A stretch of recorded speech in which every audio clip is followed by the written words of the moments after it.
Aging is not on my side. If I didn't train in my 20s, how am I going to ever be fit again? I regret the COVID vaccine. It took me 3 years and we weren't getting pregnant. What is the story you want to tell, from the things that are happening to you kind of thing? You don't need to resort as your first choice to GLP-1 drugs. I was fighting with sugar every single day. I might look good, but I was still fighting with my discipline around sugar every day. I don't think you should be flaunting your pregnant stomach. It's indecent and disrespectful for women who cannot have babies.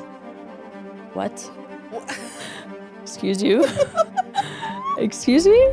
Hello and welcome back to the Dream Podcast. I am your host, Dr. Sheen. And if you're feeling stuck in a situation that no longer serves you and you're ready to shift from simply reacting to life to taking control of your path and outcomes, this episode is for you. On today's episode, brought to you by Whop, our guest is a jack of all trades.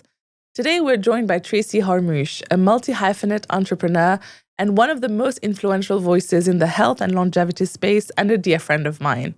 She's the founder and CEO of Untraceable, managing partner at the Fifth Kind Productions, and also serves as managing partner and chief marketing officer of the UAE-born premium ice cream brand Mama Booza. Beyond business, she's the host of the What They Don't Tell Us podcast, where she dives into the realities behind success, growth, and personal transformation. Through her journey from investment banking to building multiple ventures, Tracy has become a powerful voice for reinvention, discipline, and redefining what success truly looks like. I hope you enjoyed this episode as much as I did.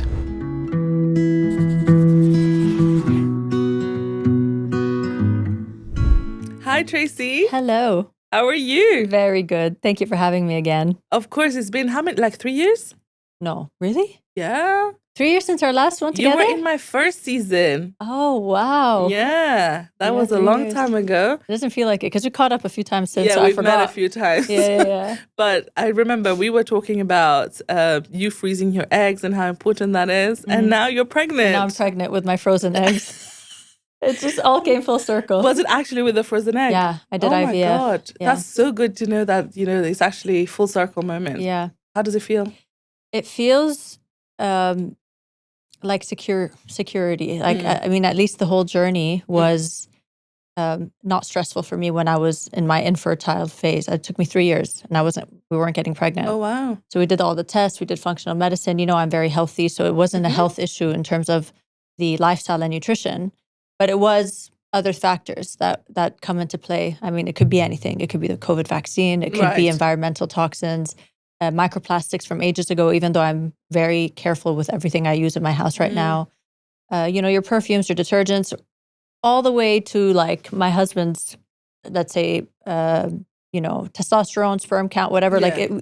You can never really pinpoint what factors. It is. I had a mold exposure with my husband as well. So there was a lot of issues that we had to deal with that were not helping with our fertility, plus our age. I mean, I'm 39. But throughout the whole process, there was almost like it's okay, I have a plan B. That feeling. And I know a lot of women don't get that feeling. I got very lucky to have that feeling. Not lucky, I made the choice. I did freeze my eggs. So that was something that really took a weight off my shoulders. So I didn't have a mental stress. I was just curious, why isn't this working? Let me try these tests. Let me try these tests. And I took 3 years to discover, because I'm very curious by nature, to figure out what is wrong. So many of my friends told me, why don't you just do the IVF? You have the eggs. I'm like, no, I'm going to try naturally first. I always think naturally is a better solution, at least an option A. And if all else fails, then that was my option B. And alhamdulillah, I have a baby girl coming. Oh, wow. Oh my God, I'm so excited. Yeah, me too, man. Tracy, I see you lifting every day and I just feel so proud of you. And I'm like, this is the message we need out there. And I know people must be coming for you being like, what are you doing while you're pregnant? Oh man, if I tell you how people come for me, this is such an odd world that we live in. Right. People like to come at you for things that they wouldn't even do when you're not pregnant, when they're not pregnant. Like, if you can't do what I do when I'm not pregnant, you can't pass judgment on what I'm doing when I'm pregnant. So naturally, if you can't lift 100 kilos when you're not pregnant, of course you're going to judge me for that. Now, yeah. Exactly. So I think I've learned something in my pregnancy that you have to listen to what works. I've done the research, aside from the science, that there's no studies at all that say that weight training is not good for fertility, for carrying a baby. If anything at all, it was more of a fear mongering that they told you that don't train, just sit, do nothing if you're pregnant. But it is advised by doctors, my doctor and many doctors out there, telling you that it is much better for the cardiovascular health of the baby, for your delivery, for your postpartum recovery, to train, especially mainly if you have been training. Even if you pick up training during pregnancy at the beginning, but slow pace with a professional that tells you how to do it slowly, it's actually very good for the baby. Now, the way I train heavy weights is because I have the background for it. But just basic weight training is actually a very healthy thing for a baby. So I'm very happy that I listened to my own doctors and the advice that I was given from doctors online and experts that I've been studying. And more importantly, the listening to your body is important. Like as fit as I am, I couldn't run or jog to save my life when I was pregnant. Not a jump, not a run, not a skip, like anything that jolts. Jolts. I felt like, okay, this doesn't feel right. So I ditched it all. I just stuck to what felt right. For other women, I see marathon runners running with a stomach, doing marathons. And I don't say, why are you doing this? It's wrong. I say, good for you. I'm sure if you're doing it, you feel it works. So weight training worked for me. Running didn't. Up until like this week, I tried a small jog, like a kilometer and a half, and it worked really well. I'm like, wow, I'm actually jogging a little bit, but like my feet were barely scraping off the floor, but it worked. So listen to what works. That's most important. You know what feels right for your body. But see, Tracy, I think with you, what I love to see is, this season is called The Builders of Dubai, and you are definitely a very well-known name as a builder in Dubai, and you've built so many things, including your podcast, Mama Booza, Untraceable. First of all, I have to tell you, I love the name Untraceable. Thank you. Every time I hear it, I'm like, this is so smart, the way you came up with that name. And you've done all of this, and also you are kind of like the picture of the modern woman, which I love to see because, there's so much pressure on women, like, get married young, you won't be able to have a baby later, egg freezing is useless. But you're showing us that all of this can actually be done. So first of all, thank you. Thank you for appreciating or seeing that. No, of course. Yeah. But secondly, talk to us a little bit about what does life look like for you now at the moment with all the businesses, with baby on the way? What does that look like? So I think I've entered a new era of my life, which is more about surrender than it is about control. I am such a control freak by nature. I wanted to have the solution to everything, solve everything, handle everything on my own. Always felt like I got to do this on my own, kind of an attitude towards life. And maybe I felt that way because I could, I could manage so many things before.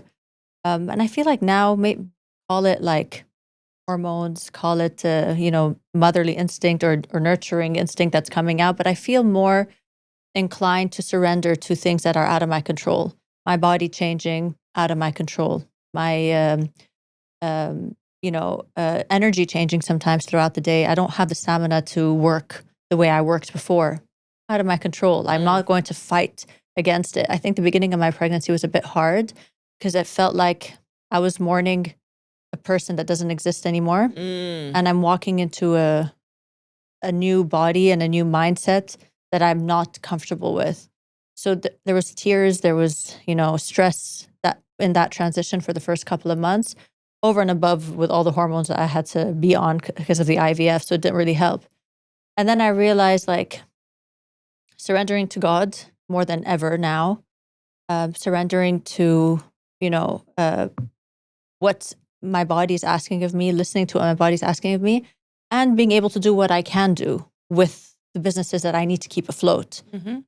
So there's a nice balance there. I allow myself to rest on the days I need to do it, but I give myself grace for that. But I also don't forget that discipline is going to get me to where I need to be. I can't lose the discipline. So there's a fine line there. I think people just feel like, okay, surrender, fate, and then they don't do anything about it. But fate has to come with action behind it. So I push where I can, and I rest where I can right now. And that's how I try to keep everything afloat. Wow. That sounds very, very good approach, especially given the global circumstances as well that we can't control. It's important to surrender. I feel like when we started 2026, I had so many plans for this year, and then so many things couldn't happen because of the ongoing war situation right now.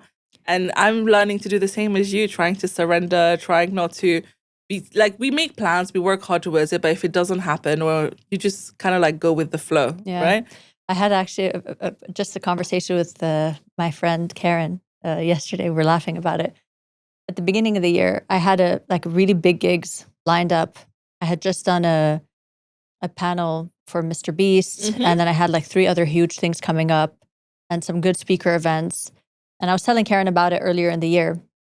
And then she tells me at the time, she's like, no, babe, I'm so impressed with you. I'm so happy for you. 2026 is going to be your year. Like, this is crazy. Yeah.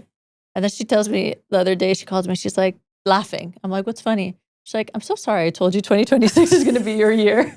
She's like, I just realized what the hell just happened. Like, we all lost our jobs, like the brand collaborations, the speaker events, all these things that we had planned and we thought that were in the pipeline, gone. She's like, I'm really sorry I lied to you. I'm like, I know, right? I'm like, you jinxed me. Come on. We're still in Q2. There's plenty of time. There's plenty of time. But, you know, you have to, you know, laugh about it where you can. Laugh about it, right? Yeah. That's the thing. That's what I was telling them as well. I mean, you've seen the space. We opened in December. Obviously, now it's empty. Yeah. I was like, you have to laugh about it. Yeah. Like, we open at the worst time when there's a wall. But what can you do? What can you do? Then there's, I don't want to say there's comfort in knowing that it's a global thing, but it's also not you. It's not a you problem.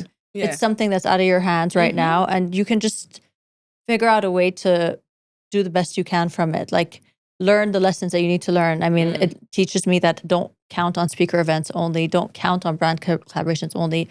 Keep your community alive. Always engage with people for your app. Make sure that you have a side businesses that are working as well. It teaches you the lessons you need to learn along the way. But we all have to be patient. You know, some things are out of our control. Yeah, a lot of things are out of our control. And also I was thinking, it made me realize, like, what is the story you want to tell, you know, from the things that are happening to you kind of thing.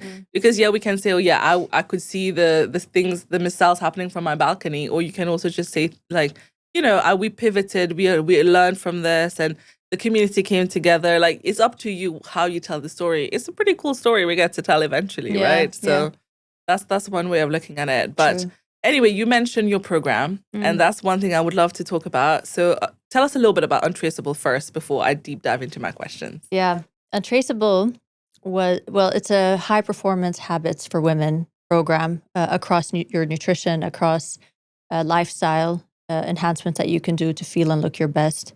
Your mindset mainly before anything. You can't have a fit body without a fit mind. And when you have all of these intact, I feel like you no longer work from a place of troubleshooting, but you can focus on purpose. You can focus on the things that matter to you. And whether we like it or not, whether there was a lot of push from the media on body positivity to make you feel like you don't need to worry about these things, women worry about these things. They look at themselves in the mirror and they stress sometimes. They're like, I don't like how I feel. I don't like how I look. I feel bloated. I don't like what I'm eating. It doesn't feel comfortable. I don't have energy. I feel anxious. So it's really hard to work from a place like that. And I can't tell women what to think or what to believe. All I can do is solve that problem for them. It started off by solving it for myself, you know, coming from a place where I need to run all these businesses, but then I also feel anxious and groggy and not comfortable in my body and in my skin. It's not a good place to be. So the bigger lesson is, as we enter our 30s and 40s, things change. We have to adapt with how our hormones are adapting. So what worked in my 20s, the easy solutions of eat less, train more, calorie count, you'll be fine, doesn't work anymore, you know, as your hormones change. So I had to learn the hard way. A lot of doctors couldn't help me because unfortunately they're not studying the nutrition part, but they're studying other things. So their quick fixes are, you know, the solutions are not metabolic health based. They're mainly Band-Aids. And you'll speak to a lot of doctors who will say the same thing. That's what I respect a lot in the doctors that I've spoken to. They admit it point blank. We never learned this in medical school. Wow. This was never part of our education. Like, we know a lot. Obviously, they're specialized in what they do, but do they link it back to metabolic health, to nutrition? No, most of them don't.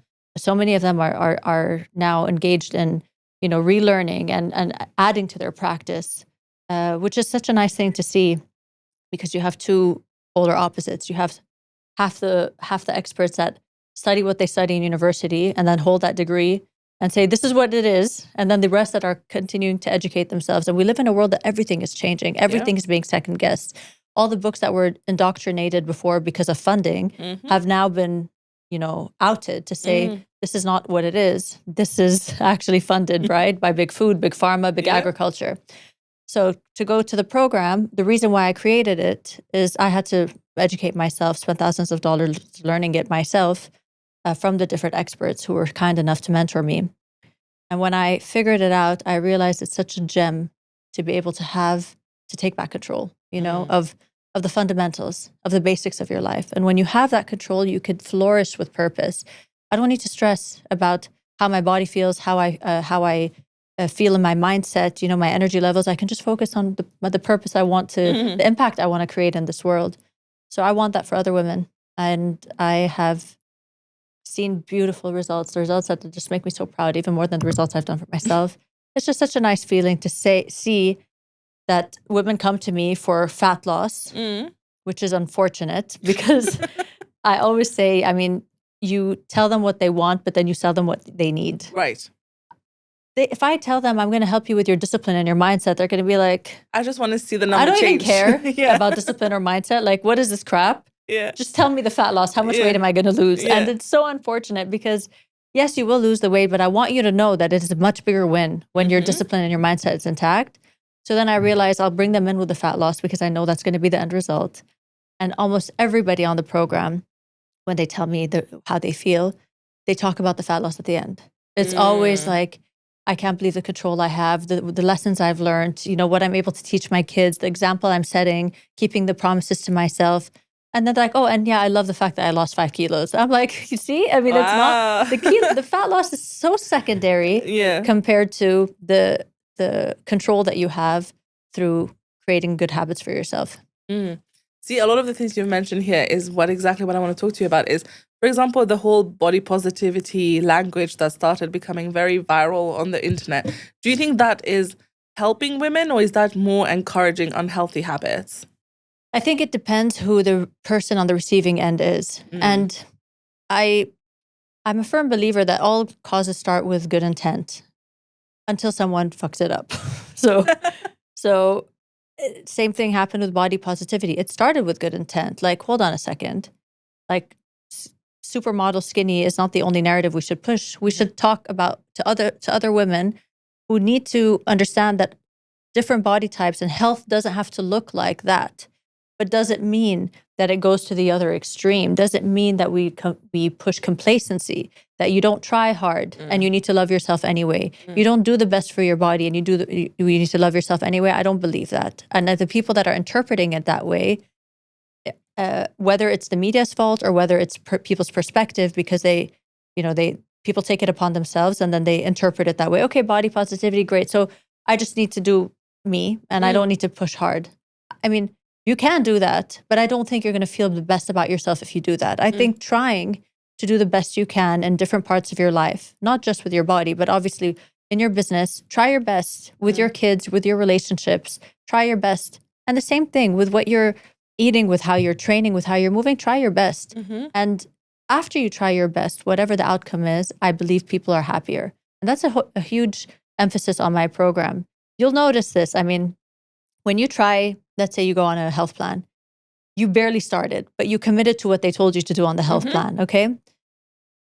Don't you go to your friends and say like, doesn't it look like I lost weight? And then you probably didn't budge yet because you're so you early. Just assume it's working. But you assume it's working. Why? Because the habits that you would have incorporated make you feel so good about yourself that you're just like, I feel great. So I see that I look great because I look great. Equally, when someone is really skinny, you see supermodel girls and they're complaining that they're fat. You get that a lot, right? You're like, oh, I feel so fat. I feel so fat.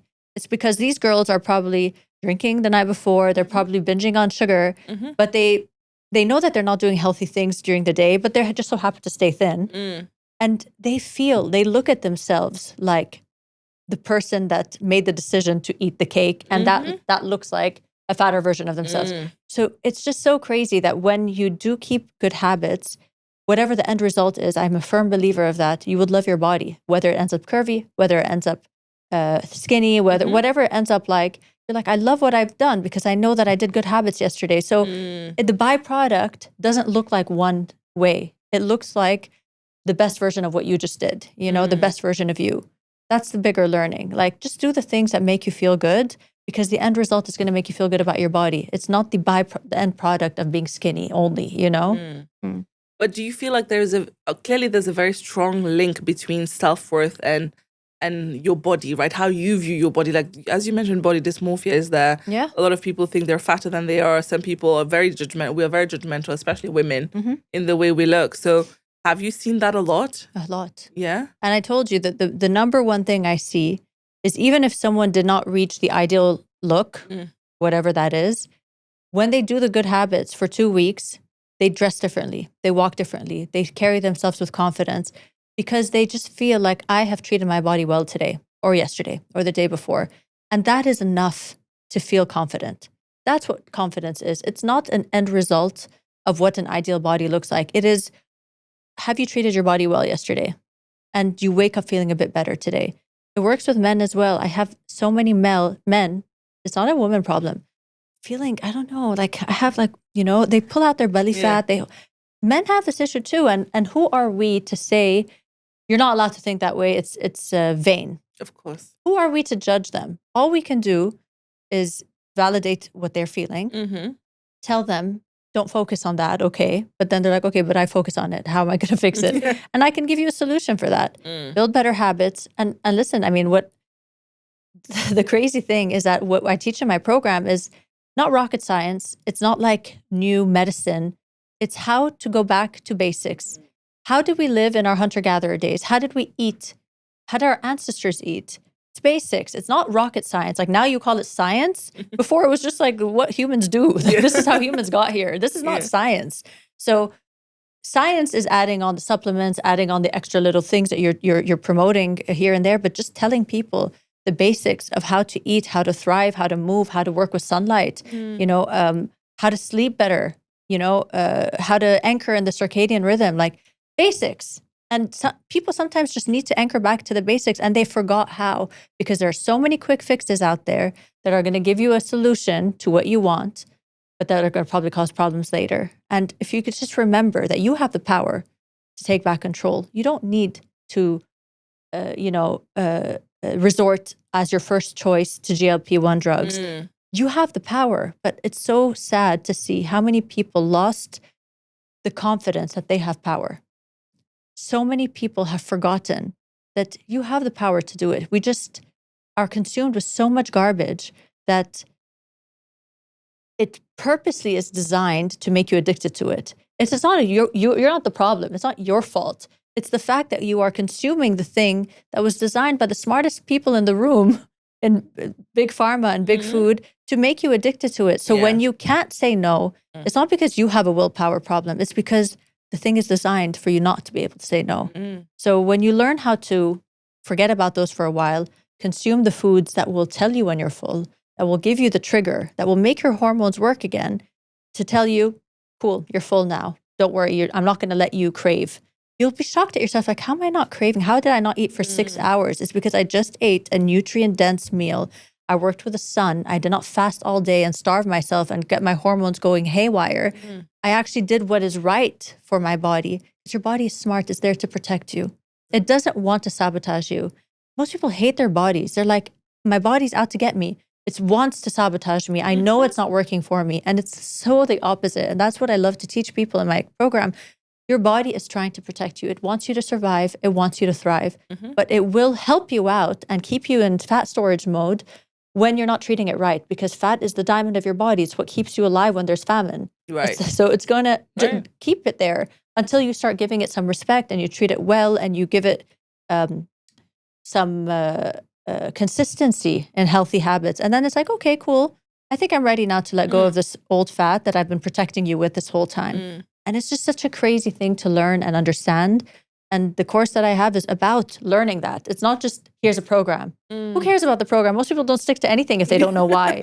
You have to know why, I mean, at least I'm very passionate about this because when it was an unlock for me, I'm like, more people need to know why. And when you know why, it just feels like, I get it now. And thank you, body, for protecting me. Thank you for being there for me. Thank you for doing that, because I needed those signs to be able to learn how to undo it, It's really important. And you're right. It's like all the time our body's telling us something is wrong, right? If, like, for example, a lot of people complain about, period pain, this and that, and they think, this is just how it is.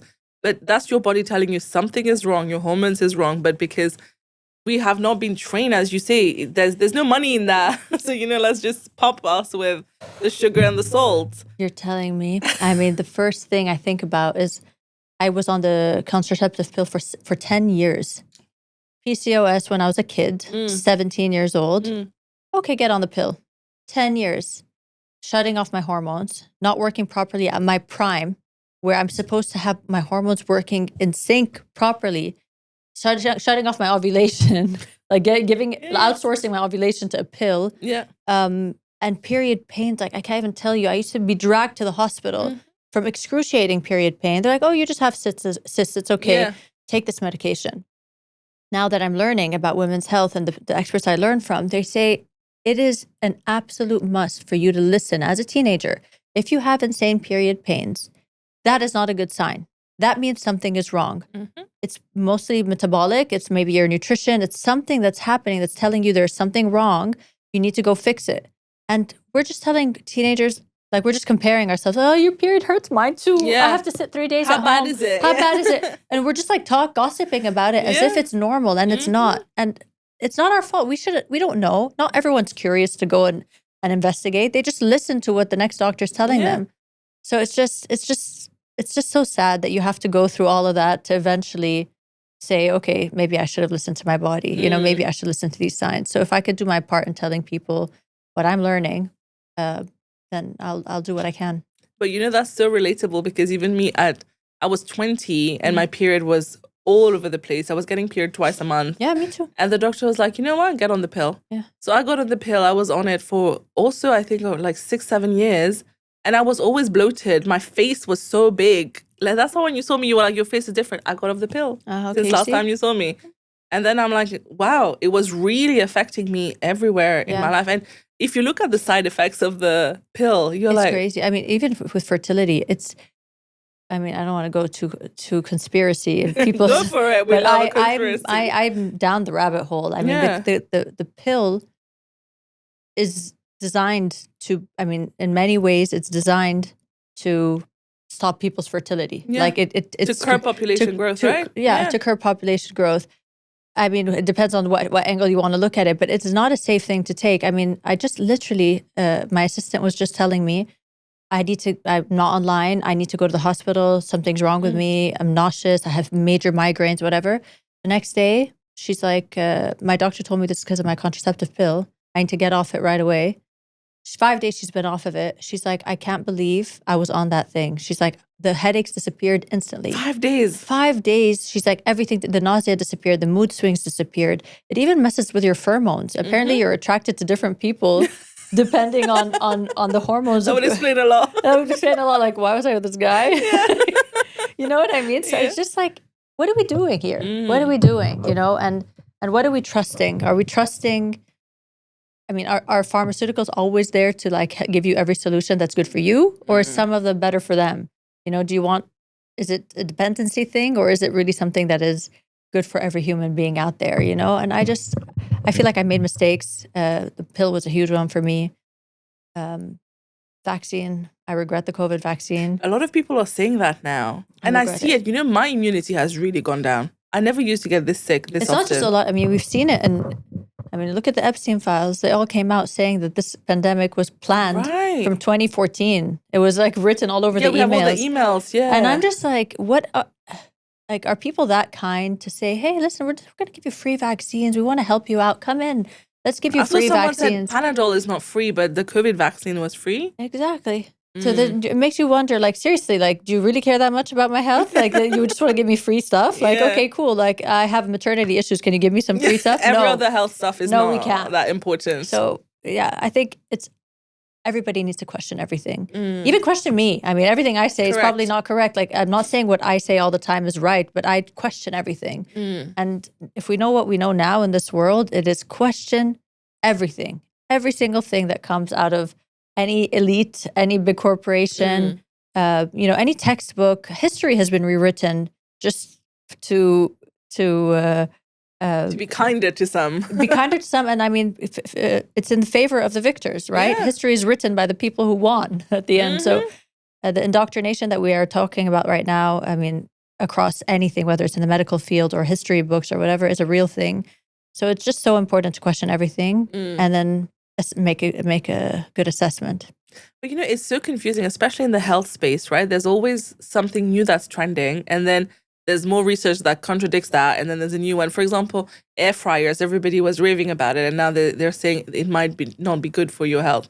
So the controversy is whether it's a toxic one or a non-toxic one. Yeah. But then they start with a trend, and then you don't know if, like, that's why I say with peptides, with the GLP-1s, all of these things, it's like, question everything. It's not a right or wrong, but it's not recreational. Like, let us not look at these things as recreational, especially in the peptides world, where not enough studies have been done on it. Not enough human studies have been done on peptides. So do you really want to be the guinea pig? Nah. You know what I mean? Like, some things have been, like, GLPs have been around for ages. Fine. They're pretty old, but they were not there for ages recreationally for pretty healthy people who don't have diabetes. If you have an issue, and they've been studied on humans forever, by all means, I mean, who am I to say no? I mean, go ahead and check with your doctor. Yeah. My issue is with people that don't trust themselves anymore, that have zero confidence in their own ability, and they just want the easy fix when they have zero reason to take it other than, I just don't feel like working hard.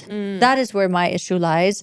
Not a personal issue, but that's where I want to help. I want to help people to say, believe me, it will work. I don't care if you're 35. I don't care if you're 45. It will work. Stop feeding yourself this narrative that just because you reached a certain age, that your body doesn't function anymore. That is the complete bullshit.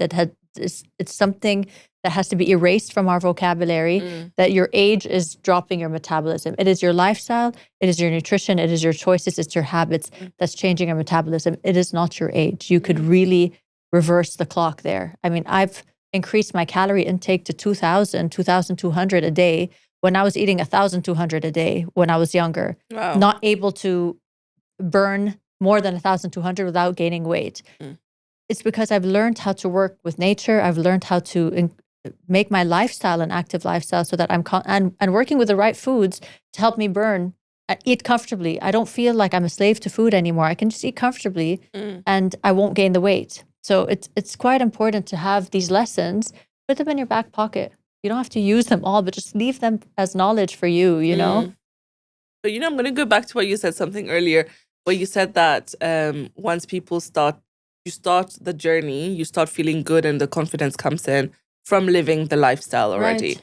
But that's interesting to me, because I would think it would be the opposite, because a lot of times people are impatient. So for example, when you will see someone goes to the gym for like a week and they're like, well, I haven't lost any weight yet. Yeah. So then do you see a lot of that as well, where people are impatient with the results? Yeah. So I have so it's just so funny. I mean, I think the highlight of my community is the community chat. Okay. Because first of all, it tells me everything I need to know about what women think. Yeah. I mean, I've had 5,700 almost women so far in the program. It goes in batches. They come, they finish the program, they leave, a new batch comes, right? And it's just so crazy to see the repeat questions, the repeat concerns, and where the confidence is hit the most. And it starts off, that's why I have like a non-negotiable. You watch the entire course before you even check the checklist, right? Because you need to know what is happening, how patient you need to be with your body. And I had to make a decision to lock all the phases so that it's a locked program, so that you don't jump ahead. Yeah. Like, let me read what's going to happen in week 4. I'll just see the end, yeah. No, you're going to have to do it week by week. And I'm always there with the community, kind of telling them, I know that this is what you're feeling this week. I know you might be impatient. Now you're going through withdrawals. You're getting the sugars and the oxalates out of your body. It's probably going to be a bit groggy. Please be patient. And when you just feel like, when people feel like they're held or they're understood, and that's why the community chat is so important, because you hear the me too, me too, me too, me too. It's like, okay, I'm not alone. Then they're all patient with each other. You know, they realize, okay, I'm not doing this alone. The impatience comes from lack of understanding. And when you just realize that your body needs time to heal first, that's what phase 1 of my program is. You heal first. That means you eliminate inflammatory things. It's as simple as that. I'm not going to tell you it's easy. It's not easy, but it requires for you to get your body to work again, you know, to drop inflammation, to drop your insulin resistance, and to get like everything working again, your hormones balanced. So the way I like to do it is just get the inflammatory foods out there so your body can start to heal. Then you reintroduce it in phase 2, and then you figure out what works. What's keeping you bloated? What's giving you energy? How do you time your carbs around your workouts? And it's just a nice journey when you understand how your body feels. Most of my members want to stay in phase 1. Like, wait, I like how it feels over here. It here. This feels good. I wake up every day feeling great. How long is the phase 1? Look, it depends on each person, but I like a minimum of 4 weeks. Okay, so it's a long time, yeah. Yeah, 4 weeks. Some people like to stay there 8 weeks. Some people stay there 12 weeks. Some people stay there indefinitely. They choose it as a lifestyle. Wow.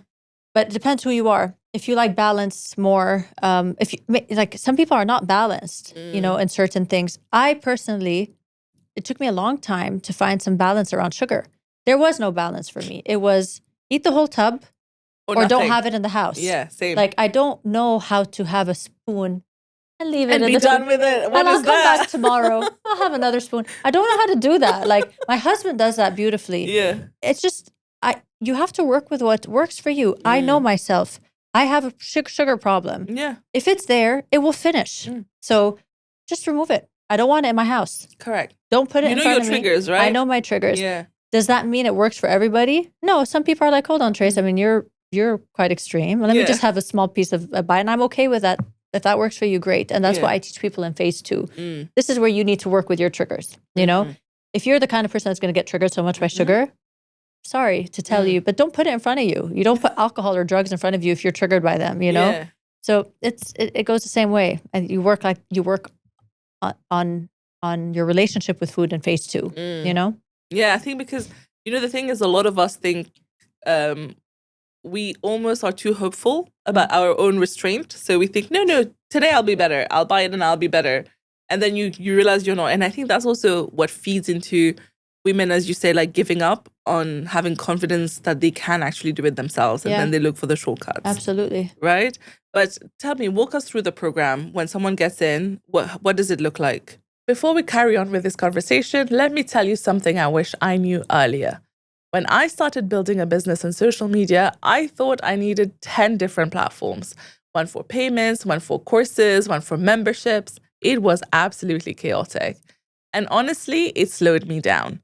Then I found Whop, and it changed everything. Whop is basically the platform I wish existed when I started. You can sell your digital products, host your courses, your memberships, build a community, all in one place.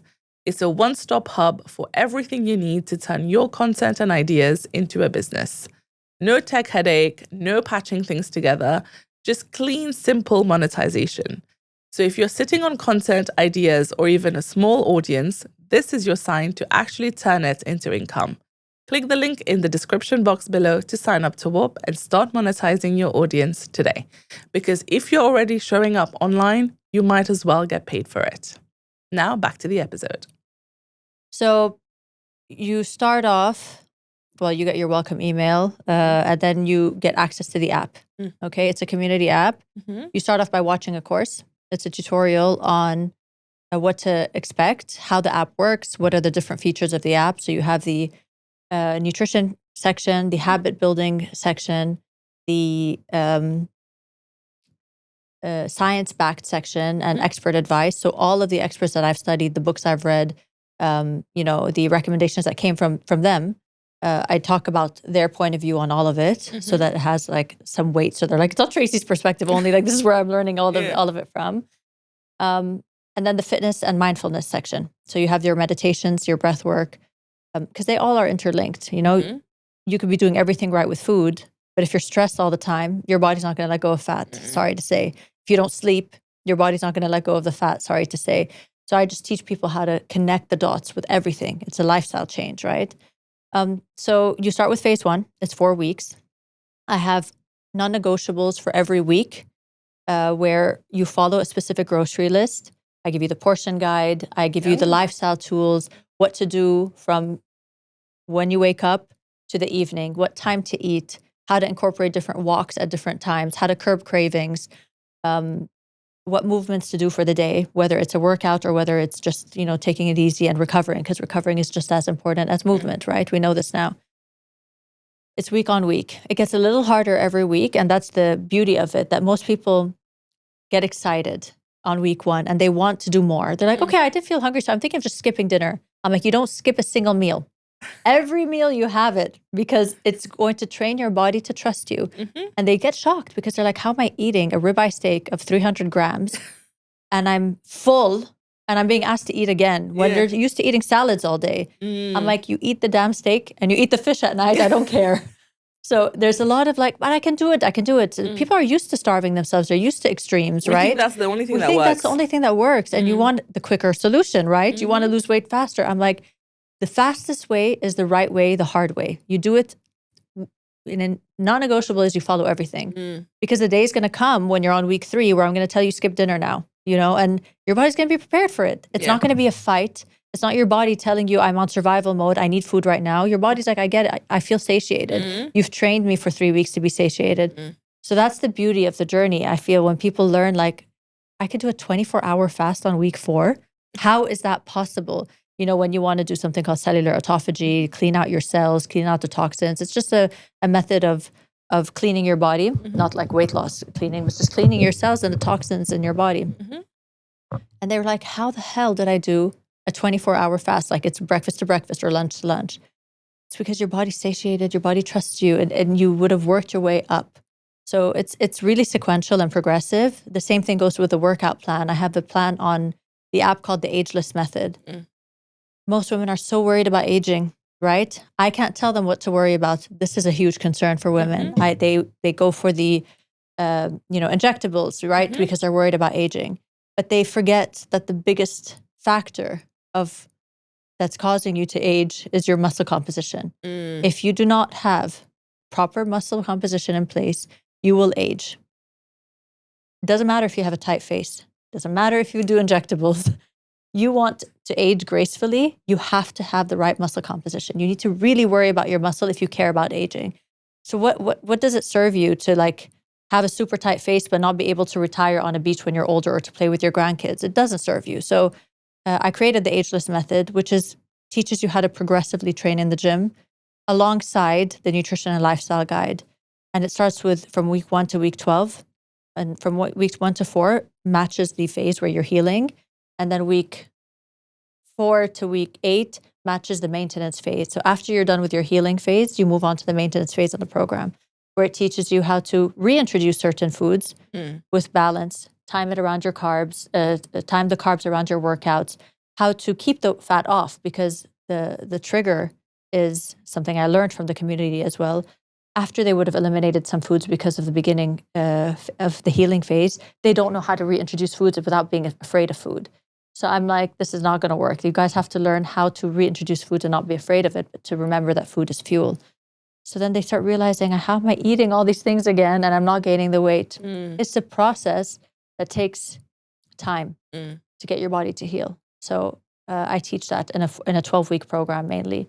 And then you have the tools that I always tell them, I'm like, this is something that you don't keep to yourself. I want you to teach your kids, teach your husband, teach everybody around you. And when you have the tools, then I mean, it's just like it's your job to raise the next generation. Exactly. Especially as women. It's our job to tell people how best to, orbit around the health and longevity. So that's it, 12 weeks. And you have the tools. Now, whether you stay on the program or not, that's up to the community. They like to be there for each other. But you don't need more than 12 weeks to learn this information and to understand what's going on with your body, And as a good teacher, you would want them to not need you anymore, right? Exactly. Now they can go fly on their own. That's exactly what I tell my team. I'm like, I don't want to keep them on for a year. I want them to be on for 3 months. And I want them to feel so much agency and independence that they can go and teach themselves and influence themselves. They don't need me anymore.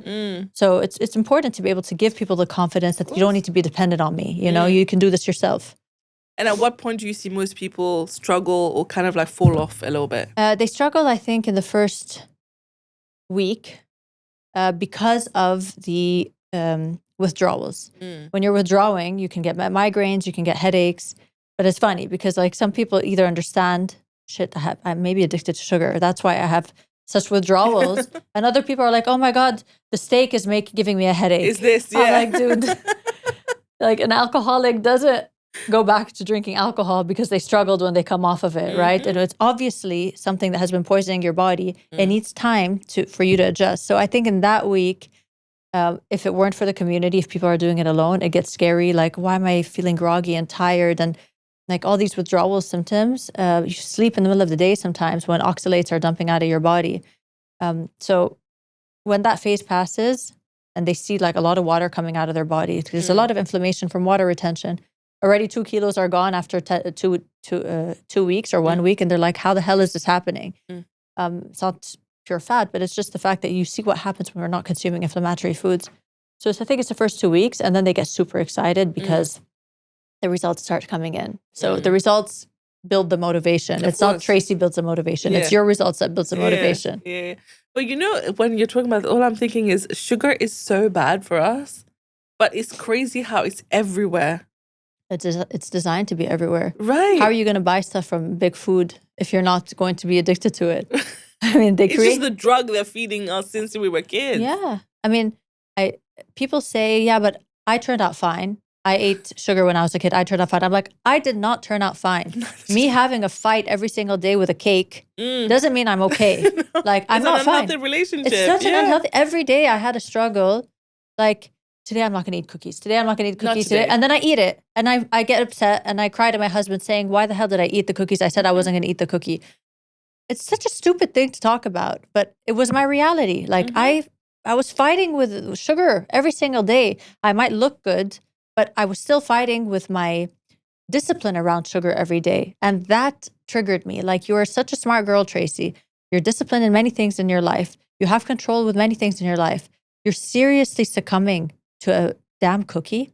Like, is this really where we are right now? And in your, in your 30s, like you're fighting with sugar, and it's not a Tracy problem. All my friends deal with this stuff. Yeah. So I had to figure out a way to say, I'm going to beat this shit. Like, I'm not going to allow a cookie or a cake to dictate how my day goes. I'm not going to sit and watch TV and think, should I have the cookie? Should I order the cookie? Should I not? Should I not? It's in the fridge. Maybe I should have it. Maybe I should.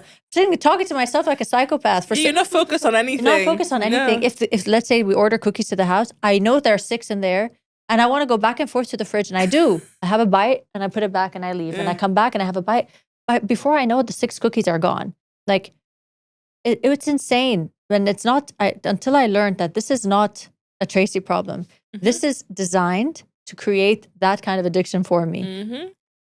There's a study that says that we have a circuit in our brain that opens up when you're eating refined sugar. It's the exact same circuit that opens in your brain when you're taking cocaine. There you go. Refined sugar is 10 times more addictive than cocaine. Let that sink in. 10 times more addictive than cocaine. So people can go take cocaine on a weekend, party, and not think about it for another 3 weeks. Yep. Refined sugar doesn't work this way. You want it now and every day and all the time. And you're gonna, if you have it for breakfast, you're gonna eat it all day, the rest of the day. So it's a problem. Refined sugar is not an easy thing to deal with. Now, it doesn't mean that everybody's addicted to it. No. But it's one of the things, and sugar is hidden.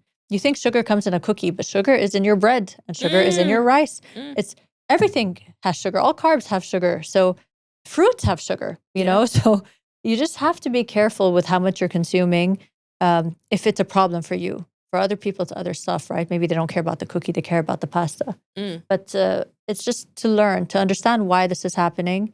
And for some, it means just take it out of your life. And for others, like, take it out of your life, replace it with fruits, you know? For others, it's like, no, I've got balance. I think I found a sweet spot where I could now do the weekend where I can have, let's say, Mama Buza, my ice cream. But I don't have it in my house all week. I don't touch it all week. Like, this is my balance. Works for me. Yeah. But now that you're mama-to-be, what's going to be your approach when it comes to kids, and how do you expose them to all the sugar and stuff out there? My plan is to expose them to real food.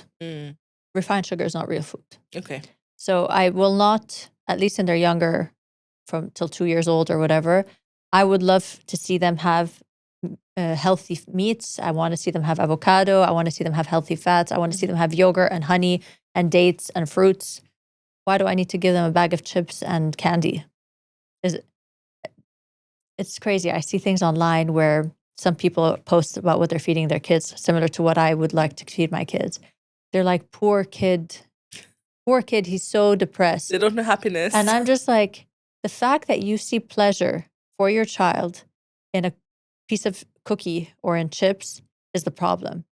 If you're training your child that happiness comes in the form of food, that's where the problem starts. This is what my problem was. I want to soothe myself emotionally. I'm going to eat. Food, yeah. This is not what you want to be training your kids to feel. Like, you want to show them other forms of soothing themselves, other forms of joy and pleasure, not in the form of food. The fact that food is not taught to be fuel and functional. Nutrition, yeah. That's what it is. It's food. Like, I have my personal trainer. She's amazing. She feeds her kids this way. She tells me till now, her 3-year-old, let's say, she doesn't mind her kids now having sugar. Now they're a bit older, so she tastes, let's say, an M&M. She's like, I don't like it.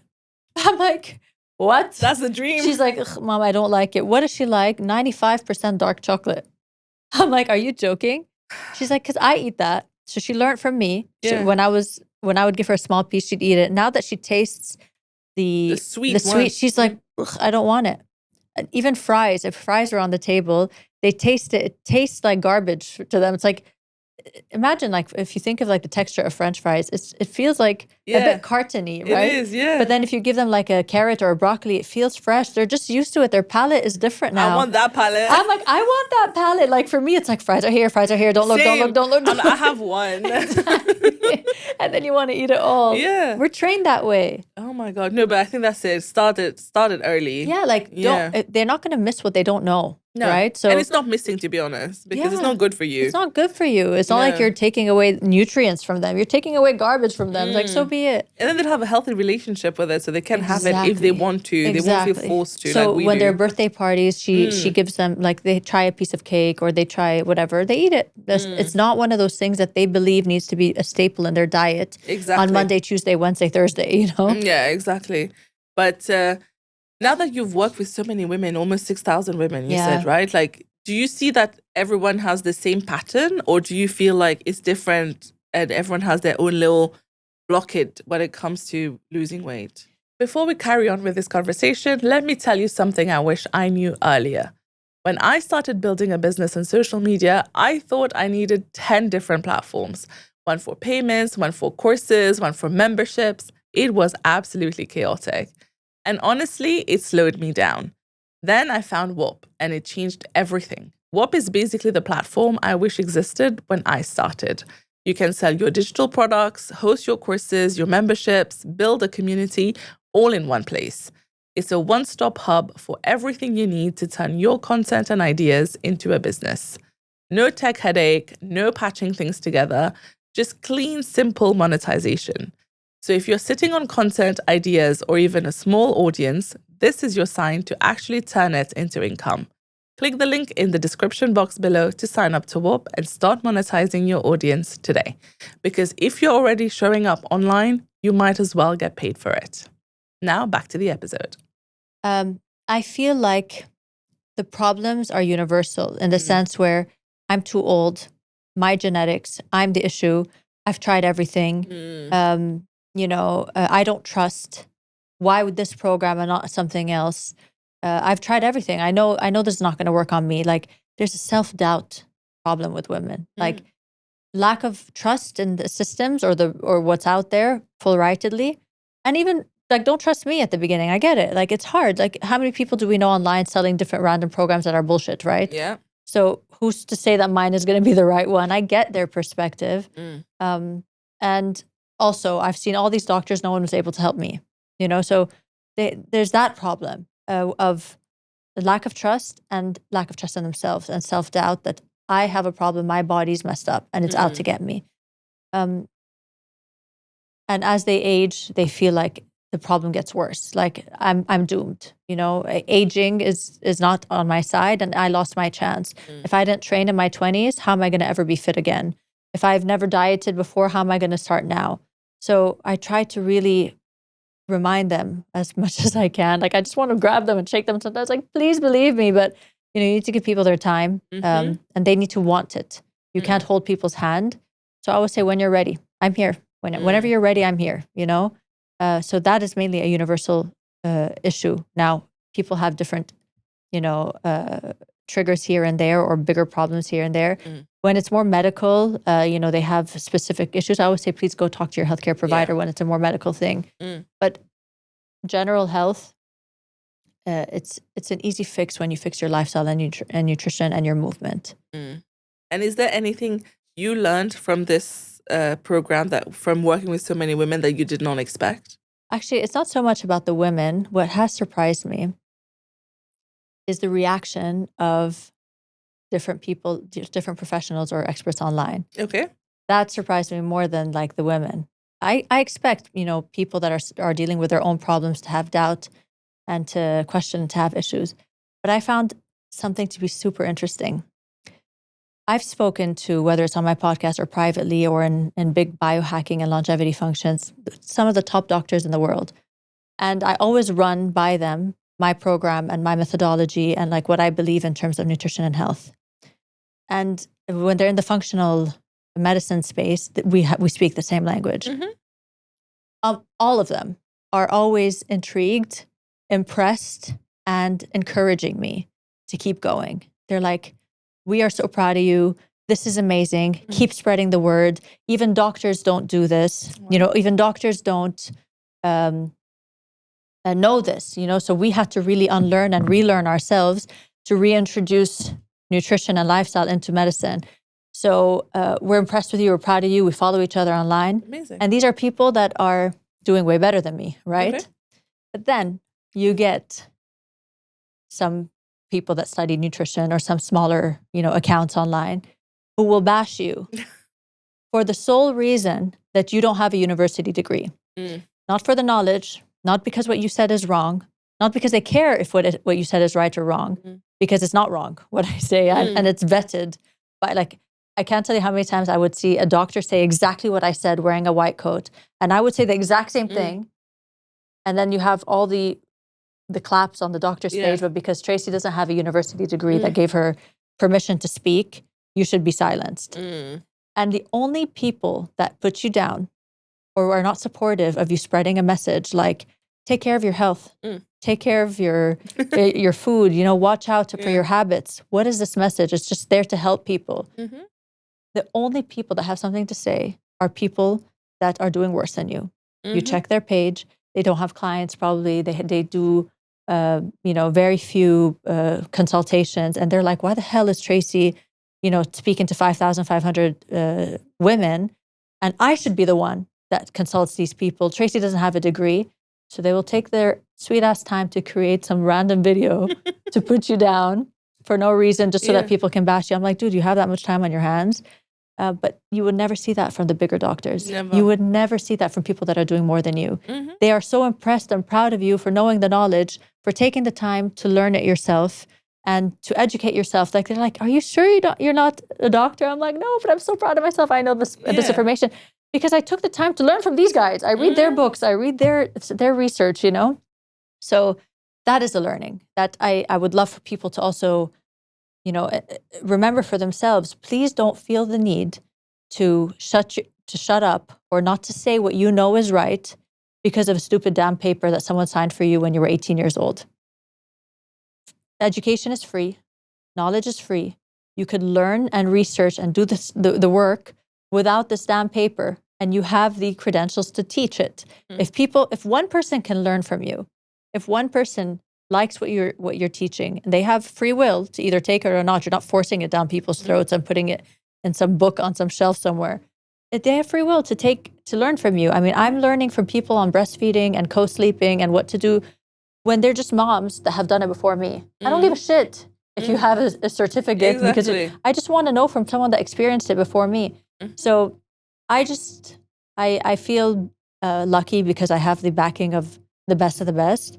And if you just have, the confidence to keep going, because most people don't, they'll just shut up because someone bashed them online. I just try to tell people, just keep doing you, keep learning, and don't feel, silenced, or don't feel obliged to feel silenced because somebody's trying to put you down when you're trying to grow. But absolutely, lived experience, I think, is so underrated. I think that is the best teacher that any teacher in a university can teach you. Of course. And as long as you're honestly, that you back yourself, that you've done the work, that you can teach it, And I Why see the not? results. I mean, people won't keep coming if if they don't see the results. So if you were a fraud, everyone would have said it by now. Exactly. So it's just people are who they are. But I just found it interesting that was, if anything, I learned at all in this process. That's surprising. This is interesting. Like, the people that are doing really well will love you for spreading the word. They will not judge you, and they will tell you keep going. But the people that are not doing really well have something to say. But I think that's generally the case with everything in our industry, right? Even for me as a podcaster, anyone who's way bigger than me, whenever I've spoken to like Stephen Bartlett or something and ask him for advice, he's always very supportive and in speaking in a way to you that, you know you're going to make it, like this is happening. But if you speak to someone who's like behind you, there's always some criticism. Yeah. They're always she doesn't know what she's doing. Yeah, why is she saying this? Or there's a lot of like, oh, maybe she's copying somebody. And it's always like, it's never, honestly, criticism never comes from a good place. Think about it. If you look at how people are building brands now, you see social media influencers building multi-billion-dollar beauty brands. Yeah. Did they go study product and beauty production or whatever in school? Yeah. No, they just have a formula that works. They have the network that works. They built a team that helped them build it. They learned it and they're building it. So it's this idea that you're flagging your stupid degree in my face without even fighting the point, but you're using your, like, it's such a baseless and cheap argument. Like, what a dumb argument. Like, you know what I mean? Like, the best people in the world are creating big apps and stuff without a degree. So it's this argument is so trivial that it just doesn't stand anymore. I feel we're in 2026, dude. Like, there's a lot of things you can learn. Yeah, with it. With AI and with everything that you don't need. Yeah, with AI, we won't even need degrees anymore. Exactly. Like, AI will take care of everything technical that we need to. Exactly. But in terms of like, how do you deal with hate though, in general, other than this? Like, you must get a lot of it. Yeah. I see that, like, you must get a lot of it, like you're a very controversial figure. But I am. You know. Apparently I am. I do. I think pre-pregnancy hormones or with my pregnancy hormones? I want to know with. It really depends, but like, oh, this is a good one. I'm going to read something out to you. I always liked your posts and stories, but sorry, I don't think you should be flaunting your pregnant stomach now. It's indecent and disrespectful for women who cannot have babies. What? Excuse you? Excuse me? What? And this is me in the elevator. We're wearing a crop top, headed to the gym. And then I just looked and I did a side angle. How dare you? It's disrespectful and indecent. I thought maybe it's a religious thing. No. Same. It's to women who cannot have babies. So now. So pregnant women need to hide the fact that they're pregnant.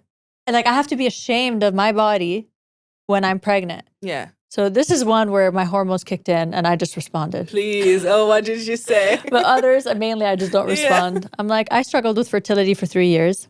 I celebrated every pregnant woman around me during that time. Someone else's blessing never threatened mine. I reject that negative mindset, so I won't treat my pregnancy like something I have to apologize for. I have thousands of women who ask me to keep showing them what a healthy pregnancy looks like and what is possible. The work I do is about women's health, all of it, including this. If this makes you uncomfortable, you're welcome to unfollow, but calling a pregnant belly in gym clothes indecent and disrespectful, that's not a me problem. Women should do better than that. Yes, Tracy. Clap. I'm like writing, and then I was like, Trace, why are you responding? I'm like, I have hormone issues right now. I have to. Sometimes you have to. Feels like I have to. Yeah. But I mean, recently I had one of those guys. I told you, you're not an expert. Why are you made a post? I swear to you, I didn't even see the full video. I saw it going around, people forwarding it to me. I'm like, I honestly don't give a shit. Yeah. Like, I honestly don't care. People are still coming to me. I'm still doing my work, and I want to help people. If a few people are going to say, oh, okay, you're not an expert, who cares, forward it to each other, I don't give a shit. Don't come to me. Yeah. Go follow someone else. I want people that want to learn from me. So come to me. I'm here to help you. If you want the help, I'm open. I'll help you. I'll give you everything I know. But you don't have to come to me. There's a lot of people out there that you can go to. So certain people, I don't give a shit. People told me, why don't you respond to him? I'm like, I don't care. I'm like, it's just like, I mean, I know what he's doing. You know what he's doing. I know what you're doing. Yeah. You're like, oh shit, I'm not getting the clients. Why is Tracy getting? Let me try and get some of her views as well, using her name. There was another nutritionist that did this about a year ago to me as well. Same thing. If you check out her page, 1,000 views on every video. 1,000, 1,500.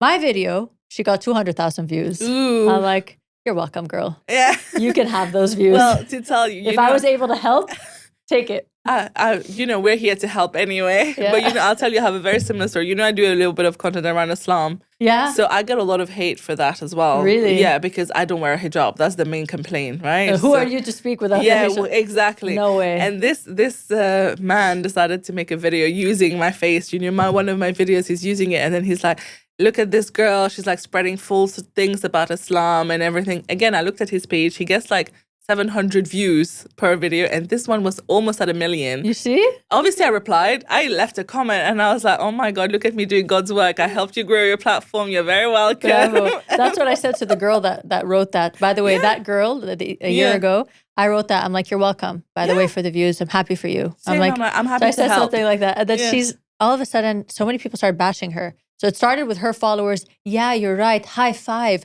We need to shut up all these influencers. People that just want to use the influencer argument. Of course. These influencers, it's like the best argument they have. Bad people. The bad people. And then all of a sudden she had an influx of, by the way, everything she said was right. Like, what was the argument? I said something like, start your day with eggs. Don't start your day with... Well, we knew that. Protein. Don't start your day with acai. Like, this is... That's just sugar. She's like, okay, this is nonsense. She said something around the lines of, different body types can eat different things. And I'm like, nobody, not one self-respecting doctor is going to tell you to start your day with an acai bowl. Who is that good for? It's going to make you crave all day. Yeah. Like the fact that you didn't, the only thing you used was the degree, and you were fighting an argument that's false. Like, how are you not even defending the fact that, yes, you are supposed to eat eggs first? Anyone will tell you this now. It's even in the health pyramid that tells you start your day. Everybody knows that. Everybody knows this. So the fact that you're like, it's crazy to see the intention of people. So after that, you get an influx of people on her page, and then she blocked her comments. And then I sent her a message. I'm like, you are not done. Dude, if you were man enough to post something like this, keep your comments open. Let people comment. Yeah. Now you're scared of people's comments. No response. And she just blocked the comments. Like, she all of a sudden blocked the comments, but she kept the video because it's giving her views. Imagine hating on someone publicly, but refusing for people to hate on you. Exactly. Like, what? Wow. This is the world we live in. This is the world we live in. Sometimes I hate social media. Me too. Honestly, sometimes it really pushes me. Yeah. But no, how has it been? So, now I'm going to shift you into the business mindset instead of the untraceable Tracy mindset. So, I'm seeing, I don't know if you've seen, a lot of creators recently are starting to post how they have millions and millions of followers, but they are broke. Yeah. I don't know if you've seen those videos, and it's because, a lot of influencers, they get a lot of brand deals, but they don't think long term, right? They think that this will be their lifestyle forever.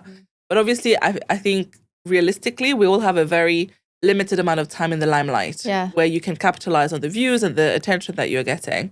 And now there's that general thing of the creator industry where we're pivoting into different businesses. And I think you've done it beautifully with Untraceable and Mama Booza. But what was the experience of that, of like converting your audience into products that you thought you knew were good for them? Yeah. So it started with that problem that I can't count on brand collaborations to survive. As much as I like doing them, I think you're in a much better position of power when you have the choice of what brand you want to work with. And if you're only counting on brand collaborations, you'll start taking anything just to make some money. Brands that don't represent you, that are not aligned with what your brand. So I don't want to fall in that trap. I did fall in it a few times, and I realized every time I was drowning with no pay elsewhere, I'm just taking on any job promoting a brand that I don't really care about. Not a brand that I don't believe in, but it's a brand I don't care about. I don't want this. This brand doesn't mean anything to me on my page. So I really wanted to divert from that. I was building more of a brand myself. So I figured the only way to do that is to speak directly to the consumer. If I'm able to sell for other brands and they keep coming to me, why can't I sell for myself? Like, I am a brand myself. So the best way to start is to think what problem can I solve for people? It's not how can I make money. How can I make money? You end up hitting walls and you don't end up following through. Because you don't care enough about the product. But when you're solving for a problem, like this whole Untraceable blueprint, it was a me problem. I wasn't even planning on selling anything online. I literally said, I need to solve this problem. I took the courses. I paid, I want to say close to $12,000, $13,000 on the different courses I took. And I was so excited. I started learning the men's health because I wanted to help my husband with his stuff. I'm like, if I learned it for women, I'm going to learn it for men. And then I realized, I'm like, damn, this is gold. I was telling my friends all about it. They're all losing weight. They're all feeling good. I'm like, okay, I'm going to create a course on this. Like, I know the information now. So I was solving a problem. It just felt so natural.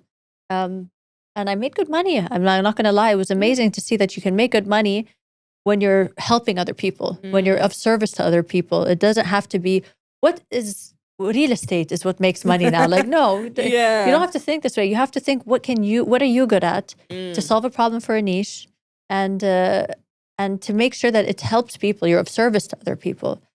And I use God a lot in the work I do. Like, I pray on things I do a lot. I'm like, God, like, I need your help to help me be of service to other people. Like, use me as a vessel to be of service. And maybe mine is teaching people about health and fitness. For you, it's about, teaching people about the different aspects of Islam and doing podcasting.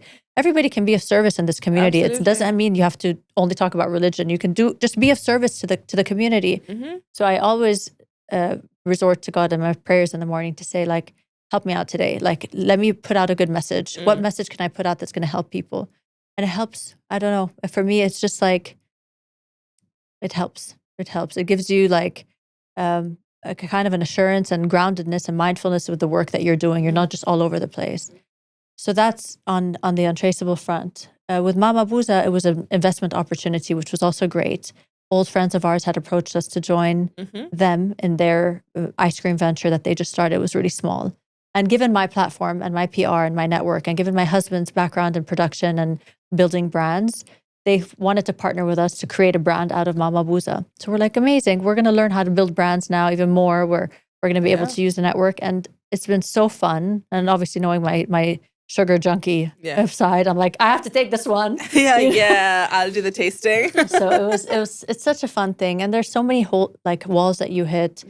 It's so humbling to have customers on the receiving side, because you're of service at this point, and it's crazy. Like, I hate this ice cream. It sucks. I'm never ordering again because I got a bitter batch, for example. And then you're like, let's solve this problem. How do we fix it? It's very interesting to be able to learn how to maneuver and to deal with people, and to keep going. Like, to have the stamina to stay in your business is such a lesson. Like, most of us will give up when it gets so difficult, right? Like, fuck, this is so hard. I don't want to do this anymore. I don't want to do it. But it's a good place to be, where you have your own brand, your own product. You get to speak 100%. To the customer. Yeah. It's a lot of influencers are doing so well on brand collaboration. So many of them are in the brand collab zone, where their page is all about branding and ads. Yeah. And good for them. I think those are the few, elites in the influencer world. But it doesn't work for everybody. So like, people should know that when you do get your 2-3 brands, please don't settle and say, this is great. It's easy cash. They pay well. I made a good 5K, 10K. Yeah, but that 10K and 5K is going to disappear when there's a war. It's going to disappear when it's summer. And it's unreliable. It's unreliable. Yeah. It's unreliable unless you made it to the top of the influencer game. Then you're reliable. Always people are going to come to you. But it's not for everybody. It's not that easy. And you were absolutely right to say at the beginning, I know this from a lot of people as well. Your page sometimes is not a page that brands want to associate with. I don't care if you have 3 million followers or 5 million followers. If it's not aligned with the values of the brand, they're not going to pick you. They're going to pick the girl that has 50,000 followers that has the exact same brand image and values as that brand. So followers means nothing. Stop going for followers when there's no substance behind your page. That's one. 2, don't only count on brands to tell you what your self-worth is or what your value is. I pick you to promote me, and if I don't pick you, then you don't have value in this industry. How do you build value? Figure out how you could be of service to other people. You, with what your know-how, your knowledge, how could you be of service? Are you going to teach them how to train? Are you going to show them, photography skills? How are you of service? And I think that attracts like the right people to be a real legit following of yours.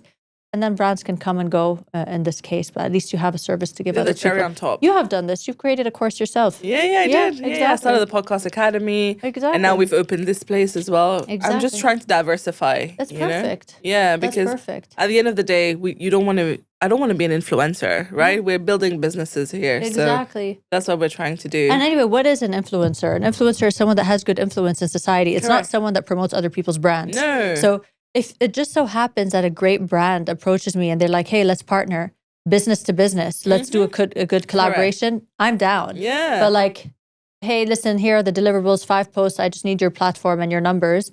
Like, nah, man. Nah. I'm too old for this shit.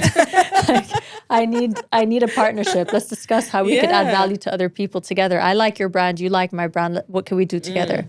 So it gives you room to be more confident in your creativity. Let's do a podcast together. Let's do an activation together. Correct. Let's give away so-and-so to people in a speaker event. Let's do an event together. It's a much cooler way to collaborate with brands than a transaction of like post for cash. One reel for this. Exactly. But obviously now, Tracy, I feel like you've lived a lot of your dreams. You've had many lives as well. Yeah. You've pivoted a few times. But what is your dream now that you're working on? So I'm currently, if I would say, I'm going to say a dream in terms of everything, not just the business. Please. It's going to be a balance between, now I'm shifting the Untraceable blueprint, which is currently on a white labeled community app. I'm creating my own app. Good. And it's going to be a mass app. So it's not course based where it's all me. It's going to be easy and cheaper for everybody to join. So to have one of the best longevity and biohacking apps, I want to say in the world, because I want to think big. Yes. But let's say in this region at the very least. So people can learn this and have it as their pocket app to be able to instill good habits, to do their best. I would feel so good about myself if that was the case, that people are using my methodology to be able to build, a life where they can focus on purpose instead of functional stuff day in and day out.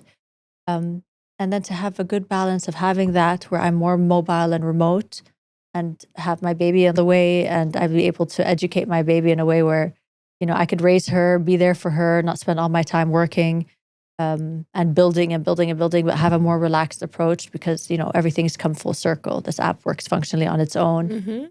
And then continue to push on my relationship. My relationship means a lot to me. I think about how I could serve my relationship every day almost. And I think that doesn't sit with people. People don't really think about it much. For me, it's a huge thing. Because if you're not fighting for the things that matter to you, they'll die out and you'll lose them. I fight for my business. I fight for my health. And why wouldn't I fight for my relationship? I want a good partnership. I want to be able to have good connection with my husband. So I think about that too. Like, how can I keep this alive? How can I keep this well? I don't just have it at the backseat. Like, I'm married, it's fine. Yeah. So yeah, just these three combination. That's very wholesome. And I can see it happening. The app is going to go global. Come on. It's not going to be this region. I hope so. And thank you so much for being here, Tracy. As usual, I could keep going, but we've run out of time a long time ago.